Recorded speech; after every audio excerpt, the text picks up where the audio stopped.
প্রিয় লিসেনার্স, আজকে যে ঘটনাটি আমি আপনাদের বলতে চলেছি, আমি জানি না এই ঘটনাটির মাধ্যমে আমি আপনাদের কতটুকু ভৌতিক আনন্দ দিতে পারবো। তবে এটুকু বলতে পারি, এই ঘটনাটির মধ্য দিয়ে আমি আপনাদের মাঝে একটা শিক্ষণীয় বিষয় তুলে ধরতে পারবো। এই ঘটনাটির মাধ্যমে আপনারা জানতে পারবেন একজন অসহায় বাবার দুর্বিষহ জীবন কাহিনী, জানতে পারবেন তার ছেলের পাপ কাজের ফলে কিভাবে একটি সুখী পরিবার ধ্বংস হয়ে যায়। ঘটনা শুরুর আগে আমি আপনাদের বলে দিতে চাই এই ঘটনাটি আমি কিভাবে সংগ্রহ করেছি, তা না হলে এই ঘটনাটি আপনাদের বুঝতে অসুবিধা হবে। এই ঘটনায় ব্যবহৃত সকল নাম ছদ্মনাম। এই ঘটনাটি যে জায়গায় ঘটেছে সেই জায়গার নাম ঠিকানা কিছুই আমি ঘটনায় উল্লেখ করতে পারছি না। এর জন্য আমি আন্তরিকভাবে দুঃখিত। কেন আমি জায়গার নাম উল্লেখ করতে পারছি না তা ঘটনা শেষে আপনারা জানতে পারবেন। 22 জুন 2022 হঠাৎ আমার দাদার মোবাইলে একটা ফোন কল আসে। দাদা কলটি রিসিভ করতেই ওপাশ থেকে সজীব চাচু বলতে শুরু করেন, চাচা আপনি কোথায়? যত তাড়াতাড়ি পারেন মঈন চাচার বাড়িতে চলে আসেন। ওনার শরীরের অবস্থা ভালো না, উনি মনে হয় বাঁচবেন না। উনি বারবার শুধু আপনার নাম নিচ্ছেন। আপনি যত তাড়াতাড়ি সম্ভব ঢাকা থেকে চলে আসেন। বলে রাখা ভালো, সজীব চাচু হচ্ছে আমার দাদার বন্ধু, জহির দাদার ছেলে, এবং মঈন দাদা হচ্ছে আমার দাদার ছোটবেলার বন্ধু। যাই হোক, আমার দাদার বয়স 80 বছর, যার ফলে তিনি একা যাতায়াত করতে পারেন না, যার ফলে দাদার সজীব চাচুর কাছ থেকে এসব কথা শুনে আমাকে নিয়ে আমাদের গ্রামের বাড়ির উদ্দেশ্যে যাত্রা শুরু করেন। যাত্রাপথে আমরা জানতে পারি মঈন দাদা এই পৃথিবীর মায়া ত্যাগ করে আল্লাহর ডাকে সাড়া দিয়েছেন। আমি এবং দাদা দুপুর 2টা নাগাদ মঈন দাদার বাড়িতে গিয়ে পৌঁছে দেখি মনির দাদা, কবির দাদা, জহির দাদা এবং সজীব চাচু তারা দাঁড়িয়ে আছেন। দাদা মঈন দাদাকে দেখে সাথে সাথে কান্নায় ভেঙে পড়েন। মঈন দাদার এই পৃথিবীতে এই 4 জন বন্ধু ছাড়া আপন বলতে কেউ নেই। তিনি বিয়ে করেছিলেন না। যাই হোক, এরপর আসরের নামাজের পর আমরা সবাই মিলে মঈন দাদার দাফন কাফন সম্পন্ন করে সবাই মিলে জহির দাদার বাসায় যাই। বাসায় গিয়ে আমরা সবাই উঠোনে বসি এবং এর মধ্যে হঠাৎ করে জহির দাদা বলে ওঠেন, মঈন ওর এই জীবনে সুখ যে কি জিনিস তা দেখে যেতে পারল না। ওর ওই শয়তান ছেলে ওর সব সুখ শান্তি নিজের মতো করে কেড়ে নিয়ে গেল। এই বলে জহির দাদা কান্নায় ভেঙে পড়েন। জহির দাদার মুখে সব কথা শুনে আমি বেশ অবাক হয়ে যাই। মঈন দাদার ছেলে, আমি যতদূর জানি মঈন দাদা বিয়ে করেননি, তাহলে তার ছেলে আসলো কোত্থেকে? মনের ভেতর এসব নানান প্রশ্ন উঁকে যেতে থাকে, কিন্তু এসব প্রশ্নের কোনো উত্তর আমি তখন খুঁজে পাইনি। যাই হোক, দাদার শরীর খুব একটা ভালো না থাকায় আমি দাদাকে নিয়ে ওই দিনই ঢাকায় চলে আসি। পরদিন দাদা একটু স্বাভাবিক হলে আমি দাদাকে মঈন দাদার ছেলের কথা জিজ্ঞেস করি, আচ্ছা দাদা, আমি যতদূর জানি মঈন দাদা তো বিয়ে করেননি, তাহলে কাল জহির দাদা কি বললেন সব? মঈন দাদার সব সুখ শান্তি তার ছেলে নিয়ে গিয়েছে। আমার এসব প্রশ্নে কাঁদো কাঁদো গলায় দাদা বলতে শুরু করে, দাদু ভাই কি বলবো তোমাকে, আমি বলার মতো কোনো ভাষা খুঁজে পাচ্ছি না। তোমার মঈন দাদা বিয়ে করেছিলেন, ওর একটা ছেলেও ছিল, কিন্তু ওর ছেলে একজন মানুষরূপী শয়তান ছিল। মঈনের ছেলের নাম আকবর। এরপর দাদা ঘটনা বলতে শুরু করেন। রাতটি ছিল 1980 সালের কুরবানি ঈদের আগের রাত। হঠাৎ করে ভোর রাতের দিকে আনুমানিক রাত 3টে নাগাদ মঈনদের উঠোন থেকে বিকট চিৎকার ভেসে আসতে থাকে। কে চিৎকার করছে ভালোভাবে বুঝে ওঠার জন্য আমি বিছানায় উঠে বসি। বিছানায় উঠে বসতে আমি বুঝতে পারি এটা তো মঈনের স্ত্রীর চিৎকার। আমি সাথে সাথে মঈনের উঠোনে যাই। মঈন এবং আমাদের ঘর পাশাপাশি ছিল। যাই হোক, সেখানে গিয়ে আমি দেখতে পাই মঈনের স্ত্রী উঠোনে বসে চিৎকার করছে এবং মঈন পাশে দাঁড়িয়ে আছে। কি হয়েছে আমি জিজ্ঞেস করতেই মঈনের স্ত্রী বলে ওঠে, ভাই, ঘুম থেকে উঠে তাহাজ্জুদের নামাজ আদায় করব বলে আমি অজু করার জন্য কলপারে যাই। অজু করে এসে আকবর বাসায় এসেছে কিনা দেখার জন্য আমি ওর ঘরে যাই। কাল ঈদের জন্য আজ রাতে ভ্যান নিয়ে বাজারে গিয়েছিল রাতে ভাড়া মারবে বলে। আকবরের ঘরে প্রবেশ করা মাত্রই আমি হ্যারিকেনের আবছা আলোয় দেখি বিকট আকারের এক লম্বা ছায়ামূর্তি আকবরের মাথার পাশে দাঁড়িয়ে আছে। আমাকে দেখা মাত্রই ছায়ামূর্তিটি বলে ওঠে, কি তোর ছেলেকে দেখতে এসেছিস? শেষ দেখা করে যা, তোর ছেলের দিন ঘনিয়ে এসেছে। এই বলে সেই ছায়ামূর্তিটি পাশের জানালা দিয়ে বেরিয়ে চলে গেল। তখন আমি আকবরকে অনেক ডাকছি, কিন্তু ও ঘুম থেকে উঠছে না, ও অজ্ঞানের মতো ঘুমাচ্ছে। এই বলে মঈনের স্ত্রী কান্নায় ভেঙে পড়ে। এরপর আমি এবং মঈন মিলে অনেক চেষ্টা করি আকবরের জ্ঞান ফিরিয়ে আনার জন্য, কিন্তু কোনো লাভ হয় না। কোনোভাবেই তার জ্ঞান ফিরিয়ে আনতে পারি না। ওই দিন সকালে আমি এবং মঈন মিলে ঈদের নামাজ পড়ে মসজিদের ইমাম সাহেবকে আমাদের বাসায় নিয়ে আসি এবং রাতের সব ঘটনা বলি। সব ঘটনা শুনে হুজুর আকবরের রুমে প্রবেশ করে রুকাইয়া করতে শুরু করেন, কিন্তু ওই দিনও আকবরের জ্ঞান ফিরে আসে না। হুজুর প্রায় 2 ঘন্টা চেষ্টা করেন, কিন্তু কোনো লাভ হয়নি। এরপর হুজুর কিছু পানি পড়া দেন এবং আকবরকে অজ্ঞান অবস্থায় খাওয়াতে বলেন। তিনি কাল সকালে আসবেন বলে আমাদের আশ্বস্ত করেন। কথা মতো তিনি পরদিন সকালে আবারও আসেন এবং তিনি আকবরের রুমে প্রবেশ করে আমাদের সকলকে ঘরের বাইরে অপেক্ষা করতে বলেন। প্রায় ঘন্টা 2 পর হুজুর আমাদের ঘরে আসতে বলেন। ঘরে প্রবেশ করে আমরা দেখি আকবরের জ্ঞান ফিরেছে, ও কথা বলছে হুজুরের সাথে। হুজুর আকবরকে কি হয়েছিল ওর সাথে জিজ্ঞেস করে। আকবর সেদিন রাতে ওর সাথে ঘটে যাওয়া একটি ঘটনা বলতে শুরু করে। আমি সবসময় দিনের বেলাতেই ভ্যান চালাই, কিন্তু সেদিন ঈদের আগের দিন ছিল বলে আমি চিন্তা করি রাতেও ভ্যান নিয়ে ভাড়া মারব। সেই মোতাবেক আমি সহ আরও কিছু ভ্যান চালক আমরা বাজারে বসেছিলাম। হঠাৎ কিছুক্ষণ পর একটা মহিলা আসে আমার কাছে এবং বলে এখান থেকে 6 কিলোমিটার দূরে কবিরপুর নামের একটা গ্রামে পৌঁছে দিয়ে আসতে পারবো কিনা। এরপর আমি সেই মহিলাকে নিয়ে কবিরপুর গ্রামে নামিয়ে দিয়ে আসি। রাত্রি ছিল পূর্ণিমার রাত, চারিদিকে চাঁদ স্বচ্ছ আলোয় পরিষ্কার দেখা যাচ্ছিল। বিপত্তিটা বাধে কবিরপুর থেকে আসার সময় আমি হঠাৎই রাস্তার একপাশে দেখতে পাই একটা কালো কাপড় পরিহিত একজন বয়স্ক মহিলা কিছু ছাগলের বাচ্চা নিয়ে দাঁড়িয়ে আছে। এটি দেখে আমি বেশ অবাক হয়ে যাই। এত রাতে এই বয়স্ক মহিলা এখানে এতগুলো ছাগলের বাচ্চা নিয়ে দাঁড়িয়ে আছে কেন? আশেপাশে তো কোনো বাড়িঘর দেখছি না।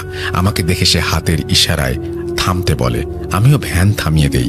রাস্তার একপাশে থামিয়ে ভ্যান থেকে নামতেই আমি দেখি শাড়ির আঁচল দিয়ে তার মুখ পুরো ঢাকা, শুধু চোখ দেখা যাচ্ছে। তিনি আমাকে বলেন, আমাকে রায়নগর বাজারে নামিয়ে দিয়ে আসতে পারবি? আমি হ্যাঁ বললে তিনি একটা একটা করে ছাগলের বাচ্চা ভ্যানে উঠতে শুরু করেন। তিনি বয়স্ক মহিলা, তার কষ্ট হচ্ছে মনে করে আমি যখনই ছাগলগুলোকে ধরে ভ্যানে ওঠাতে যাব বলে ছাগলগুলোর দিকে হাত বাড়াই, তখনই সেই মহিলা ধমকের স্বরে আমাকে বলে ওঠেন, এই ছাগলগুলোর দিকে তোর পাপিষ্ঠ হাত বাড়িয়ে দিবি না, আমার ছাগলগুলোকে আমি ভ্যানে ওঠাতে পারবো। এই বলে তিনি সবগুলো ছাগলকে ভ্যানে উঠিয়ে নিজেও ভ্যানের পেছনে উঠে বসেন। আমি তার কথায় বেশ বিরক্ত হই। ভাবতে থাকি, একে তো রাতে আমি তাকে সাহায্য করছি, আর সে কিনা আমাকেই উল্টোপাল্টা কথা বলছে। এসব 7-5 ভাবতে ভাবতে আমি ভ্যান চালাতে শুরু করি। কিছুক্ষণ চালানোর পর আমি বাড়ির কাছাকাছি এসে পড়েছি। এমন সময় হঠাৎই আমি ভ্যানের পেছন থেকে কটকট শব্দ শুনতে পাই। মনে হচ্ছে কেউ হাড্ডি চাবিয়ে খাচ্ছে। বিষয়টি দেখার জন্য আমি তখনই পেছনের দিকে তাকাই এবং আমি যা দেখি তা যেন কোনো মানুষের জীবনে দ্বিতীয়বার না ঘটে। আমি দেখি সেই বয়স্ক মহিলা একটি ছাগলের বাচ্চার ঘাড় কামড়ে ধরে আছে এবং সেটা সে খাচ্ছে। আমি তার দিকে তাকিয়ে আছি দেখে সে সাথে সাথেই ছাগলের বাচ্চাটিকে আলাদা করে তার গলার ভেতর থেকে বের হওয়া রক্ত খেতে শুরু করে। এসব দেখে আমার পুরো শরীর ঠান্ডা হয়ে আসে, আমার পুরো শরীর নিস্তেজ হয়ে যায়। আমি এক চুলো সেখান থেকে নড়তে পারছিলাম না। মনে হচ্ছিল কি আমাকে সেখানে বেঁধে রেখেছে। এমন সময় হঠাৎ সেই মহিলাটি বলে ওঠে, আমিও তার সাথে অংশ নিতে চাই কিনা। এই বলে সে আমার দিকে তাকায়। আমি সহ্য করতে না পেরে ভ্যান থেকে নেমে প্রাণপণে দৌড়াতে শুরু করি বাড়ির দিকে। প্রায় মিনিট 5 পর আমি বাড়িতে পৌঁছাই। বাড়ি পৌঁছে আমি সোজা আমার ঘরে প্রবেশ করি। ঘরে প্রবেশ করা মাত্রই আমার নাকে প্রচণ্ড বাজে একটা মাংস পচা গন্ধ আসতে শুরু করে। আমি দেখি অসংখ্য পচা গলা, আধ খাওয়া ছাগলের বাচ্চা আমার পুরো বিছানা জুড়ে। এসব দেখে আমি আর সহ্য করতে পারি না। এসব দেখে আমার কি হয়েছে তারপর আমার কিছু মনে নেই। এরপর আর কি হয়েছে আমার কিচ্ছু মনে নেই। ওরা তো আমার পাপের শাস্তি দিতে এসেছে আমাকে। এই বলে আকবর চুপ করে যায়। হুজুর ওকে বারবার জিজ্ঞেস করে, কি পাপ করেছো তুমি? কিন্তু আকবর হুজুরের কোনো প্রশ্নের উত্তর দেয় না, শুধু বলে, ও কিছু না, এমনি বলেছি। আমার মাথা কাজ করছে না, আমার মাথায় প্রচন্ড ব্যথা হচ্ছে। এরপর হুজুর কিছু ঝাড়ফুঁক করে পানি পড়ে আকবরকে খাইয়ে দিয়ে চলে যান। হুজুর চলে যাওয়ার সময় আমি হুজুরের মুখে বেশ চিন্তার ভাঁজ দেখতে পাই। কেন তা আমি বুঝতে পারি না। এরপর সবকিছু স্বাভাবিক হয়ে যায়, আর কোনো ঘটনা আকবরের সাথে ঘটে না। কি লিসেনার্স, কি ভাবছেন ঘটনা এখানেই শেষ? না, এই ঘটনা যতটা স্বাভাবিক মনে হচ্ছে ততটা স্বাভাবিক নয়। এই ঘটনাটি অন্য আরেক দিকে মোড় নিতে চলেছে। জানতে হলে শুনতে থাকুন। এক রাতে আমার কেন যেন ঘুম আসছিল না। এমন সময় হঠাৎই আমার কানে উঠোন থেকে আকবরের চিৎকার ভেসে আসতে থাকে। আমি সাথে সাথে ঘর থেকে বেরিয়ে উঠোনে যাই। গিয়ে দেখি আকবর চিৎকার করে বলছে, আমাকে বাঁচাও, আমি মরতে চাই না, ওরা আবারও এসেছে আমাকে নিয়ে যেতে, ওরা আমাকে নিয়ে যাবে, আমাকে বাঁচাও। এই সব বলতে বলতে আকবরের জ্ঞান হারিয়ে যায়। সাথে সাথেই মঈন ও তার স্ত্রী ঘর থেকে বেরিয়ে আসে। আমরা সবাই মিলে ওকে উঠিয়ে নিয়ে যাই ঘরে। আবারও আগের মতোই ওর জ্ঞান ফিরে আসছিল না। পরদিন সকালে ওর জ্ঞান ফিরে আসে। এরপর আমি এবং মঈন মিলে আবারও হুজুরকে বাড়িতে নিয়ে আসি। হুজুর আকবরের ঘরে প্রবেশ করে এক গ্লাস পানি পড়া দিয়ে আকবরের শরীরে ছিটিয়ে দেয়। এরপর হুজুর আকবরকে জিজ্ঞেস করে কি হয়েছিল রাতে। আকবর হুজুরকে বলে, আমি কাল রাতে এসে খেতে পানি সেচ দেওয়ার জন্য বাড়ি থেকে বের হয়েছি। এক হাতে হ্যারিকেন নিয়ে এক পা দুই পা করে আমি ক্ষেতের আইল ধরে ক্ষেতের দিকে এগিয়ে যেতে থাকি। এমন সময় হঠাৎই কে যেন আমার নাম ধরে পেছন থেকে ডাক দেয়। কে ডাক দিয়েছে সেটি দেখার জন্য আমি যখন পেছনে তাকাই, আমি হ্যারিকেনের আবছালোয় দেখতে পাই 7 ফুট উচ্চতার কেউ একজন দাঁড়িয়ে আছে, ঠিক আমার 5-6 হাত দূরে। তার পুরো শরীর কালো চাদর দিয়ে ঢাকা। আমাকে পেছনে ঘুরে তাকাতে দেখে সে নিজের শরীর থেকে সম্পূর্ণ চাদর সরিয়ে ফেলে এবং তারপর আমি যা দেখতে পাই তা আমি কোনোদিন দেখতে চাই না। আমি দেখি সেটি কোনো মানুষ নয়। সেই জিনিসটির পুরো শরীর কালো লোমে ঘেরা, সেই জিনিসটির মাথা নেই। দেখে মনে হচ্ছিল কিছুক্ষণ আগে কেউ হ্যাঁচকা টান দিয়ে সেই জিনিসটির মাথা গলা থেকে আলাদা করে ফেলেছে। সেই জিনিসটি আমাকে উদ্দেশ্য করে কিছু একটা বলে ওঠে এবং সে জানায় আমার নাকি মৃত্যু ঘনিয়ে আসছে। এই বলে সেই জিনিসটি এক নিমেষে আমার চোখের সামনে থেকে বাতাসে মিলিয়ে যায়। এরপর আমি এক দৌড়ে ঘরে চলে আসি। বাড়িতে আসার পর আমার আর কিছু মনে নেই। এই বলে আকবর একদম চুপ হয়ে যায়। এরপর হুজুর ওকে অনেকবার জিজ্ঞেস করেন, তুমি কি এমন পাপ করেছো যার জন্য এমন হচ্ছে? কিন্তু আকবর হুজুরের প্রশ্নের উত্তর দেয় না। হুজুরের পর আকবরকে ঝাড়ফুঁক করেন এবং আমাদের বাড়ি থেকে চলে যান। হুজুর যাওয়ার আগে মঈনকে বলে যান, আপনার ছেলের মধ্যে অনেক বড় কোনো রহস্য লুকিয়ে আছে, যেটা ও বারবার বলতে গিয়েও বলতে পারছে না। আমি আমার অনুগত জিনদের দিয়ে খোঁজ লাগিয়েছিলাম, কিন্তু ওরাও কোনো তথ্য দিতে পারেনি। শুধু এইটুকু বলেছে আকবরের কারিন জিন অন্য কারো অধীনে, যার ফলে ওর কারিন জিনের সাথে যোগাযোগ করতে পারছে না। আকবরের কারিন জিনের সাথে যোগাযোগ করতে না পারলে তারা আমাদের কিছুই করতে পারবে না। এরপর মঈন এবং আমি আকবরকে অনেকভাবে অনেক রকম করে জিজ্ঞাসা করি যে সে কি এমন পাপ করেছে, কিন্তু সে কিছুই বলতে পারে না। শুধু এটুকুই বলে, আমাকে এখানে থাকতে দেন, আমি এখানে থাকতে চাই। এরপর চলে যায় বেশ কিছুদিন। একদিন হঠাৎ ফজরের নামাজের পর মঈন হন্তদন্ত হয়ে আমার ঘরে ছুটে আসে এবং বলতে শুরু করে, আকবরকে কোথাও পাওয়া যাচ্ছে না। কাল রাত থেকে আমাদের ক্ষেতে সেচ দেওয়ার জন্য সে বের হয়েছিল, এখনো বাসায় ফিরে আসেনি। আমি ক্ষেতের আশেপাশে বাড়ির চারিদিকে অনেক খুঁজলাম, কিন্তু কোথাও পেলাম না। এমন তো কোনোদিন হয়নি। আমার কেমন যেন করছে মনটা। খারাপ কিছু হলো না তো? এই বলে মঈন কান্নায় ভেঙে পড়ে। এরপর আমি এবং মঈন আকবরকে খুঁজতে বের হই। এমন সময় আমাদের গ্রামের একজন এসে বলে, কাকা, আপনাদের ক্ষেত থেকে 5-7 মিনিট দূরে হেঁটে আপনাদের কাজী পুকুরের ওখানে একটু যেতে হবে। অনেক বড় সমস্যা হয়েছে। কি হয়েছে জিজ্ঞাসা করলে সে শুধু বলে, আপনারা চলুন আগে। আমরা নিরুপায় হয়ে সেখানে যাই। গিয়ে দেখি গ্রামে বেশ কিছু মানুষ পুকুরের পাড়ে গোল হয়ে ঘিরে দাঁড়িয়ে আছে। ভিড় ভেঙে ভেতরে প্রবেশ করতে আমরা দেখি মাথাবিহীন এক নিথর দেহ মাটিতে পড়ে আছে। দেখে মনে হচ্ছিল হ্যাঁচকা টানে কেউ তার মাথাটা দেহ থেকে আলাদা করে ফেলেছে। সেই দেহটির পরনের লুঙ্গি এবং জামাটি দেখে লাশটিকে শনাক্ত করা হয়েছিল। আমরা অনেকেই আকবরের কাটা মাথাটি আশেপাশে খুঁজেছিলাম, কিন্তু কোথাও পাইনি। এরপর আমরা সবাই মিলে খুব তাড়াতাড়ি মরদেহটি মাথাবিহীন অবস্থায় কবর দিয়ে দিই। এর পর দিন আরেকটি অদ্ভুত ঘটনা ঘটে। এইসব ঘটনার 3 দিনের মাথায় মঈনের স্ত্রী ছেলে হারানোর শোক সহ্য করতে না পেরে মারা যান। এরপর থেকে মঈন হয়ে যায় এই পৃথিবীতে একদম একা। প্রিয় লিসেনার্স, কি ভাবছেন ঘটনা এখানেই শেষ? যদি এটা ভেবে থাকেন তাহলে আপনারা সম্পূর্ণ ভুল। ঘটনার মূল টুইস্ট এখনো বাকি। নিশ্চয়ই আপনাদের মনে আছে ঘটনার শুরুর দিকে বলেছিলাম মঈনের ছেলে আকবর একজন মানুষরূপী শয়তান ছিল। কেন বলেছিলাম? আকবর কি এমন পাপ করেছিল যার ফলস্বরূপ তার এমন মৃত্যু হলো? তবে কি আকবরের মৃত্যুর সাথেই এই রহস্যটিকে মাটি চাপা দেওয়া হলো? এই প্রশ্নের উত্তর জানতে হলে আরেকটু অপেক্ষা করতে হবে।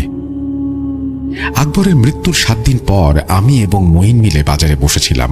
এমন সময় হঠাৎই আমাদের গ্রামের একজন এসে বলে, গতকাল আমাদের পাশের গ্রামের একজন কবিরাজ মারা গেছে।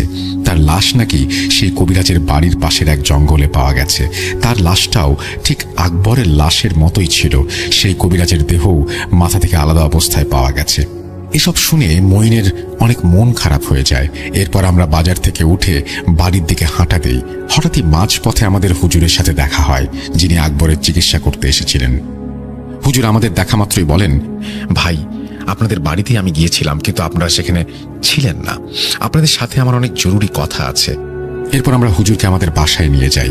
ঘরে প্রবেশ করা মাত্রই হুজুর বলতে শুরু করেন, ভাই, জানি না আপনারা আমার কথাগুলো বিশ্বাস করবেন কিনা, কিন্তু তবু আমি আপনাদের কথাগুলো বলতে চাই। আকবরের মৃত্যুর পেছনে অনেক বড় রহস্য লুকিয়ে আছে। আমি আপনাদের বলেছিলাম আমার অনুগত জিনরা আকবরের কারিন জিনের সাথে যোগাযোগ করতে পারছে না। আকবরের কারিন জিন অন্য কারো অধীনে, অন্যদিকে আকবরও কিছু বলছে না। এর জন্য আমি আকবরের কোনো সাহায্য নিতে পারছিলাম না, কিন্তু এই বিষয়টি কোনোভাবেই মেনে নিতে পারছিলাম না। আমি আকবরকে যে কোনোভাবে এই বিপদ থেকে বের করতে চেয়েছিলাম। এই জন্য আমি বারবার আমার যে ছাত্র জিন অনেক শক্তিশালী, সেই 20,000 জিনদের সর্দারের সাথে যোগাযোগ করি সেই রাতেই, এবং সে আমার ডাকে সাড়া দিচ্ছিলেন না। এরপর থেকে আমি প্রতি রাতেই তাহাজ্জুদের নামাজের পর তার সাথে যোগাযোগের চেষ্টা করি, এবং তাহাজ্জুদের নামাজ আদায় করে বসে আছি। এমনই একটা দিন হঠাৎ সেই জিনটি হাজির হয় এবং বলতে শুরু করে, হুজুর, আমাকে ক্ষমা করবেন আপনি। আমি জানি আপনি কেন অনেক দিন যাবৎ আমাকে মনে করছেন। আমি এও জানি কেন আপনি বারবার আমাকে স্মরণ করছেন। আপনি যে কারণে আমাকে স্মরণ করছেন সেই কারণটির সমাধান করতে আমি চাই না, এর জন্য আমি দুঃখিত। আপনি যার সমস্যার সমাধানের জন্য আমাকে ডেকেছেন সে একজন পাপী, সে একজন শয়তানের উপাসক। এই জন্যই আমি তার কোনো সাহায্য করতে পারবো না। এরপর আমি সেই জিনকে জিজ্ঞাসা করি, কি করেছে আকবর, কেন সে সাহায্য করতে চায় না? এরপর জিনটি বলতে শুরু করে, আপনি যার সাহায্যের জন্য আমাকে ডেকেছেন সেই আকবর একজন মেয়েকে অনেক পছন্দ করত, কিন্তু সেই মেয়েটি তাকে পছন্দ করত না। এর মাঝে সেই মেয়েটির অন্য জায়গায় বিয়ে হয়ে যায়, যার ফলে আকবর সেই মেয়েটির ওপরে ক্ষিপ্ত হয় এবং সিদ্ধান্ত নেয় সেই মেয়ের ওপরে কালো জাদু প্রয়োগ করে তাকে মেরে ফেলবে। এরপর আকবর তার সিদ্ধান্ত মোতাবেক আপনাদের পাশের গ্রামের একজন কবিরাজের কাছে যায়। কবিরাজ ছিল শয়তানের পূজারী। সেই কবিরাজ আকবরকে কাজ করে দেবে বলে তাকে আশ্বস্ত করে, কিন্তু এখানে সেই কবিরাজ একটি শর্ত দেয়। সেই কবিরাজ বলে সেই মেয়েটিকে সে এখন মারতে পারবে না। সেই মেয়েটির গর্ভে যখন বাচ্চা আসবে এবং পৃথিবীতে ভূমিষ্ঠ যেদিন হবে সেদিন সেই মেয়েটিকে, তার বাচ্চাটিকে সে কালো জাদু প্রয়োগ করে মেরে ফেলবে। সেদিন রাতেই সেই মেয়েটির মাথা এবং সেই বাচ্চাটির মাথা কবর থেকে তুলে এনে তাকে দিতে হবে। আকবর সেই কবিরাজের কথা মতো রাজি হয়। এরপর সেই কবিরাজ সেই মেয়েটিকে এবং তার বাচ্চাটিকে তার কথা মতো মেরে ফেলে কালো জাদুর মাধ্যমে, এবং আকবর কবিরাজকে দেয়া কথা মতো সেই মেয়েটির এবং তার বাচ্চাটির মাথা কবর থেকে তুলে এনে দেয়। এরপর আকবর প্রায় সময়ই সেই কবিরাজের কাছে যেত। কবিরাজ আকবরকে একদিন বলে তাকে সে নিজের শিষ্য বানাতে চায়। আকবর কবিরাজের কথা শুনে রাজি হয়ে যায়। এরপর সেই কবিরাজ আকবরকে নানা ধরনের কালো জাদুর শিক্ষা দেয়। আকবরকে নিজের খুব কাছের মানুষ বানিয়ে ফেলে। কবিরাজ আকবরকে নিজের কাছের মানুষ বানিয়ে ফেলার পেছনে কবিরাজের অনেক বড় একটি স্বার্থ লুকানো ছিল। সেটি হচ্ছে আকবর যে মেয়েটি এবং তার বাচ্চাটির মাথা কবর থেকে তুলে এনেছিল সেটি একটি ভয়াবহ এবং শক্তিশালী জিনকে ভোগ দেওয়ার মাধ্যমে সেই জিনকে হাজির করা। সেই জিনটির সাহায্যের মাধ্যমে কবিরাজ তার কিছু অসাধ্য সাধন করতে চেয়েছিল, কিন্তু সেই জিনটি কবিরাজকে সাহায্য করার বিনিময়ে 2টি মানুষের বলি চায় যারা তুলা রাশির জাতক হবে। আকবর ছিল একজন তুলা রাশির জাতক।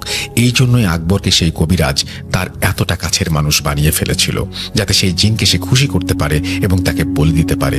সেই কবিরাজ সেই জিনকে আকবরের পিছনে লাগিয়ে দিয়েছিল, যার ফলে আকবরের সাথে এতদিন এত সব ঘটনা ঘটেছে। কিন্তু আকবর কবিরাজের এই সকল বিষয় ঘূর্ণাক্ষরেও জানতে পারেনি। আকবর যখন কবিরাজের কাছে গিয়েছিল, সকল ঘটনা বলেছিল, তখন কবিরাজ তাকে বলেছিল যখন কবর থেকে মাথা তুলে আনতে গিয়েছিল সেখান থেকে খারাপ কিছু জিন তার পিছু নিয়েছে, যার ফলে এসব ঘটনা ঘটছে।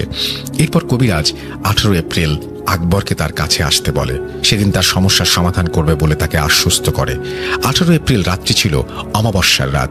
সেই রাতেই সেই ভয়ানক জিনকে দিয়ে সেই কবিরাজ তুলা রাশির 2জন জাতককে বলি দেবার কথা বলেছিল। সেই রাতে আকবর যখন কবিরাজের কাছে যায়, কবিরাজ তার সমস্যার সমাধান করবে বলে তাকে নিয়ে আসে। এমন সময় সেই কবিরাজ আকবরের মাথা তার দেহ থেকে এক কোপে আলাদা করে সেই শয়তানকে বলি দেয়। এরপর সেই শয়তান জিনটি কবিরাজকে সাহায্য করে। সেই জিনটি কবিরাজকে সাহায্য করার শেষে তার প্রাপ্য আরেকটি বলি চায়, কিন্তু সেই কবিরাজ সেই জিনটিকে আরেকটি বলি দিতে অস্বীকার করে। এর ফলে সেই জিনটি সেই কবিরাজের উপর ক্ষিপ্ত হয়ে যায়, কিন্তু সেই সময় জিনটি কবিরাজে কিছুই করতে পারে না। কবিরাজটি সে রাতে তার তন্ত্রমন্ত্রের সাহায্যে বেঁচে যায়, কিন্তু আজ আর সেই কবিরাজের রক্ষা হয়নি। সেই শয়তান জিনটি কবিরাজকে আজ মেরে ফেলেছে। হুজুর, আকবর তার পাপের শাস্তি পেয়েছে, এমন মৃত্যুই তার প্রাপ্য ছিল। এই বলে সেই জিনটি আমাকে বিদায় জানিয়ে চলে যায়। আকবরের পাপ আজ তাকে ধ্বংস করেছে। এই বলে হুজুর তার কথা শেষ করেন। হুজুরের এসব কথা শুনে আমি আর মঈন দুজনেই কান্নায় ভেঙে পড়ি। এরপর থেকে মঈন তার শয়তান ছেলের কথা ভুলে যায়। এই ঘটনাটি আমরা 4 বন্ধু ছাড়া কেউ জানতো না, সেজন্যই আমি এই ঘটনা কোনোদিন কোনো জায়গায় ঘটেছে তা বলিনি। এই বলে দাদা তার ঘটনা শেষ করেন। প্রিয় লিসেনার্স, এই ঘটনাটি থেকে আমরা চরম একটি শিক্ষা লাভ করতে পারি। কালো জাদু কখনো কারো মঙ্গল ডেকে আনেনি, সবসময় ডেকে এনেছে মানুষের ধ্বংস। এই ঘটনাটার মাধ্যমেই আপনারা উপলব্ধি করুন একজনের ভুলের জন্য কতগুলো মানুষের জীবন ধ্বংস হয়ে গেল। মানুষের সামান্য আত্মতৃপ্তির জন্য এই ভয়ানক কালো জাদুর মতো খারাপ কাজ করে বসে। মানুষ বুঝতে চায় না এর শেষ পরিণতি কি ভয়ানক হতে পারে। তাই সকলের কাছে হাত জোর করে অনুরোধ করছি, কেউ এই ভয়ানক পাপ কাজে নিজেকে লিপ্ত করবেন না, নিজেকে নিজ হাতে ধ্বংসের দিকে ঠেলে দেবেন না।